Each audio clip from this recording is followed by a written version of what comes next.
Damit unser Hof kontinuierlich Geld verdient, damit die laufenden Kosten gedeckt sind, lohnen sich immer wieder Gewächshäuser. Ich habe alle Gewächshäuser getestet und wir gucken mal rein, was die so bringen.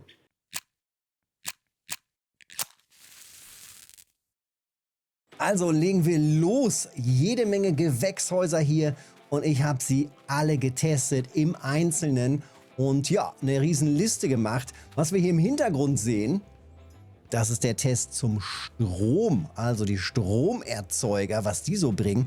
Um den nicht zu verpassen, Daumen da lassen für das Video, Kanal abonnieren nicht vergessen, damit du diesen wunderbaren Kanal nicht verpasst.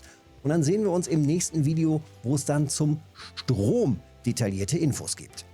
Jetzt gucken wir erstmal rein ins kleine Gewächshaus. Also, wir haben hier 1, 2, 3 Mal das Foliengewächshaus. Das ist das günstigste. Und wenn wir hier reinschauen, sehen wir, dass diese Gewächshäuser hier gerade mal, ja, die kleine Version 9.000 kostet, 18.000 die größere, 36.000 das ganz große. Also das ist so die Basisversion und da muss man sagen, mit dieser Basisversion, wenn einem das so gefällt, rein optisch, ist das schon richtig gut. Wenn wir hier reingehen, produzieren wir, gucken wir mal eben, hier oder können wir produzieren. Wir können natürlich auch jede Art hier einzeln produzieren, aber wenn man hier alles aktiviert, wir sind jetzt hier im kleinen Foliengewächshaus, dann drücken wir Enter, Enter, Enter, Enter, Enter, Enter, Enter. Einmal alles aktiviert. Dann können wir ja immer noch entscheiden mit der Leertaste, wie wollen wir das verkaufen. Wollen wir das verteilen, dass das irgendwo in einem Lager landet? Oder wollen wir es direkt behalten? Dann landen die Gemüse hier vorne auf dieser Ablagestelle und wir müssten es selbst verkaufen. Hat den Vorteil, wir kriegen ein bisschen mehr Cash bei raus. Ich habe das jetzt getestet, dass hier sämtliche Arten direkt verkauft werden. Also gehen wir hier direkt auf Verkaufen überall. Da büße ich natürlich ein bisschen was von ein. Das heißt, wenn du jetzt wirklich aktiv dahinterher bist und das machen willst, klar, einfach selber verkaufen. So ist das allerdings auch immer noch ein ganz guter Wert. Und wir müssen uns nur um das Wasser kümmern. Das sehen wir ja oben rechts. Zu dem Wasser komme ich zum Ende auch nochmal, was denn das Wasser kostet und wie viel denn da jetzt so reingeflossen ist.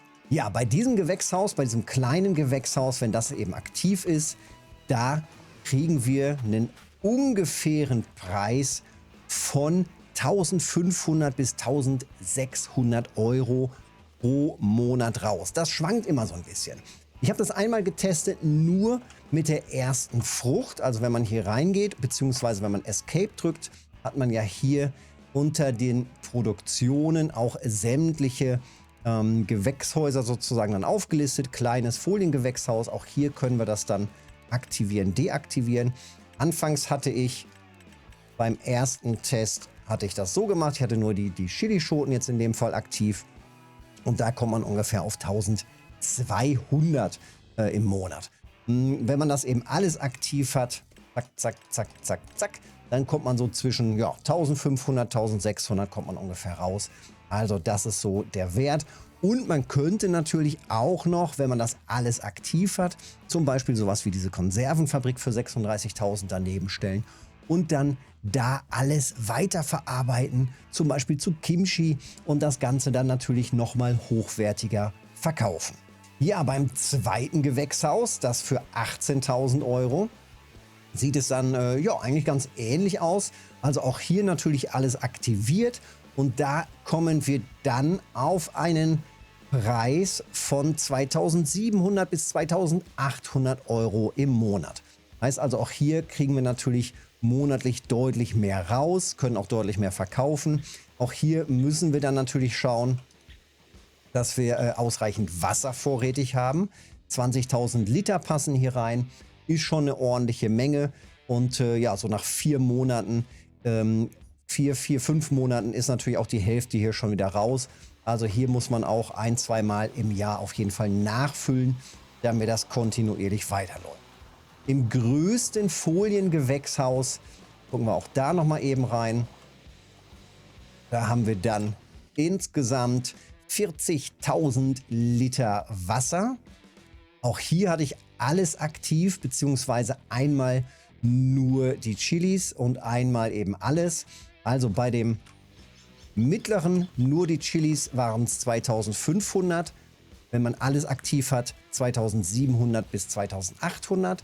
Jetzt beim großen nur die Chilis aktiv sind es 4500. Alles aktiv 5500 bis 5800 Euro im Monat. Ja, und das ist doch schon mal eine richtig große Ansage. Das ist doch schon mal nicht schlecht, wenn wir hier, ja, sagen wir mal 5000, sagen wir einfach mal 5000. Wenn wir kontinuierlich 5000 im Monat hier haben, ist das schon mal eine richtig gute Summe.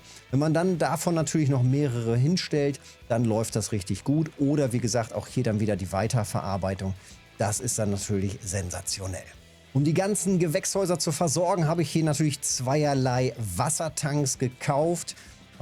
Beide kann man gut auffüllen. Natürlich hier, wenn du auf der Map Zielonka bist, einfach hier in diesem Wasserbecken. Man bleibt tatsächlich fast auch hier stecken in dem Bereich, wenn man hier auf diesem Weg lang fährt, mehrfach. Also da vorsichtig sein oder mit viel PS oder halt rückwärts vorsichtig ranfahren, um diesen großen Behälter dann aufzufüllen. Selbst mit diesem 700 PS starken Gerät ist man dann doch mal hängen geblieben, hier mit über 30.000 Litern drin. Also da muss man dann schon aufpassen, dass man dann genug PS hat, um da wieder rauszukommen oder eben das Ganze lieber mit dem Traktor dann macht. Ja, die Gewächshäuser, das sind ja die klassischen Gewächshäuser, die Glasgewächshäuser. Im Ganzen kosten die Glasgewächshäuser allerdings auch mehr. Also wir sind hier bei 13.000 bzw. 27.000 und 54.000. 54.000 ist natürlich tatsächlich auch nochmal wieder eine Hausnummer. Gerade wenn man das vergleicht zu 36.000. Und jetzt kommt einfach der Hammer.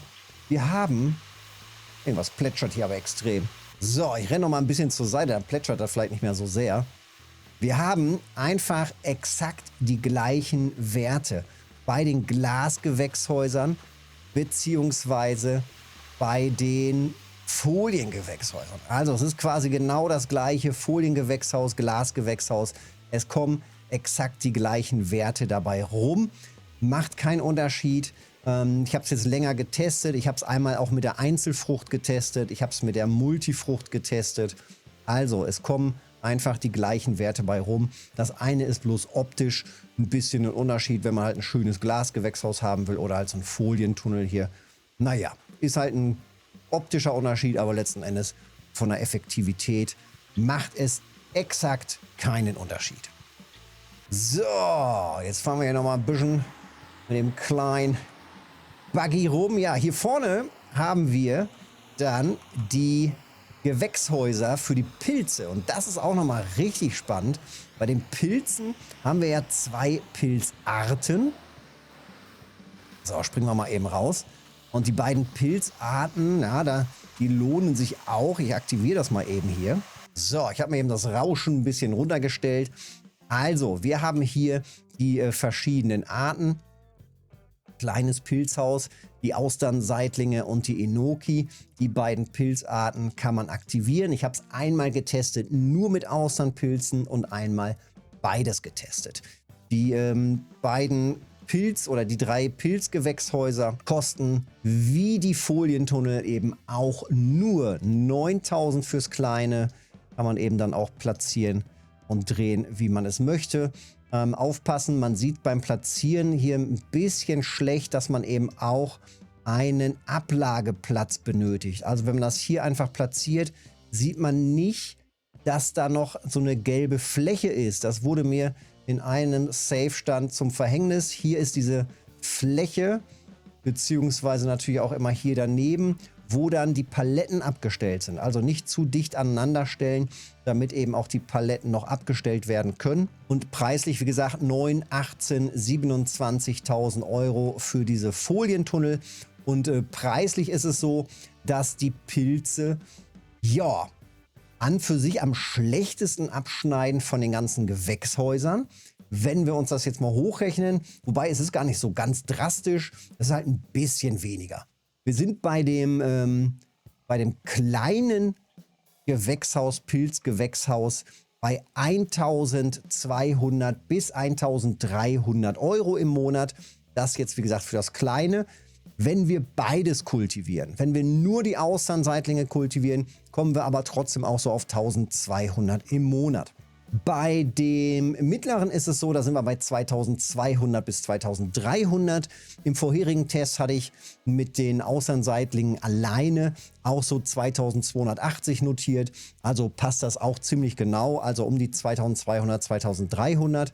Und bei den großen Pilzzelt ist es dann so, da landen wir, wenn wir nur die Austernseitlinge aktiv haben, bei 4.500 ungefähr.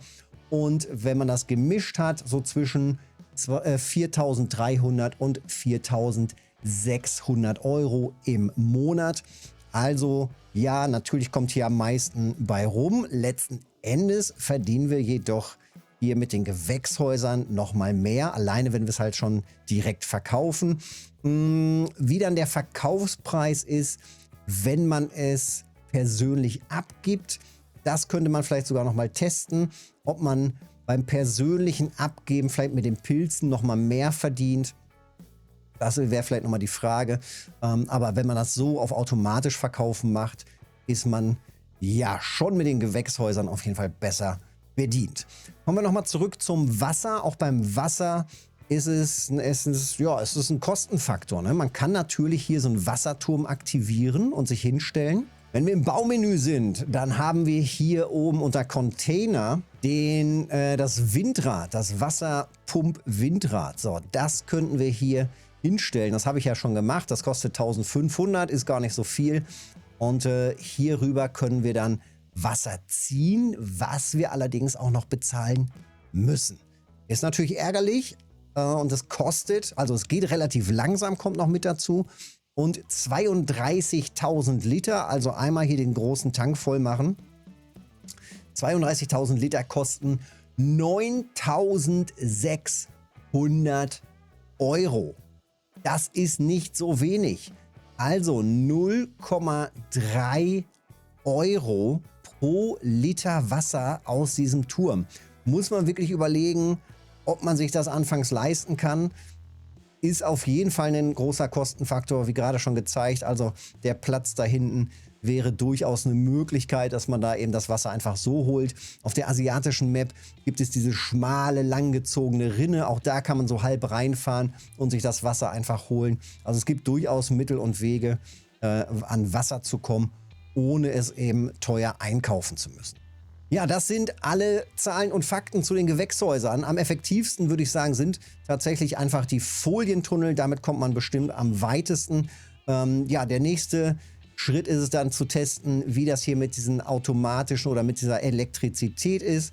Auch solche passiven Einnahmequellen, die gucke ich mir dann auch nochmal im Detail an, beziehungsweise mache dazu nochmal ein Video. Ja, im Großen und Ganzen sollte man sich bestimmt einfach auch diese Gewächshäuser einfach mal hinstellen, selbst wenn es die kleinen sind, damit man diese laufenden Kosten, diese Produktionskosten und so weiter, damit man die einfach gedeckt hat und immer schön im Monat im Positiven ist und keine Verluste einfährt. Wenn es dir gefallen hat, Daumen da lassen, Kanal abonnieren nicht vergessen, gefällt mir mega, hilft mir mega und dann sehen wir uns im nächsten Video oder mal im Livestream. Bis dahin.